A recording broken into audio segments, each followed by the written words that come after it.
انت عملت الواجب؟ اه طبعا عملته. امال انت فاكرني فاشل زيك؟ طب ما تجيب انقله منك وخليك جدع. لا طبعا مش هديك مجهودي. الصوت يا ابني منك، لا الحصه بدأت. مش هتشوفي الواجب يا ابله؟ ما تسكت يا ابني. مش ساكت يا فاشل. هات يا ابني وريني الواجب بتاعك. اتفضلي يا ابله. ايه ده يا ابني؟ انت كاتب 20 صفحه والواجب كان 21 صفحه. اه يا ابله انا نسيت الصفحه دي بس. اخرس يالا، انا هنقصك 80 درجه من 100 درجه يا فاشل. احسن. هات يا ابني انت الواجب بتاعك. دولها بقى دول.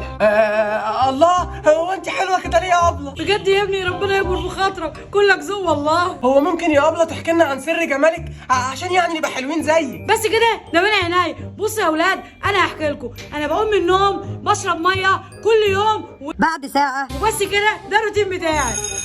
ايه ده؟ الجرس ضرب، الحصه خلصت يا اولاد. طب والواجب يا ابله مش هتشوفيه؟ لا هشوف الحصه الجايه بقى. الحمد لله الخطه نجحت. يا ابن اللذينه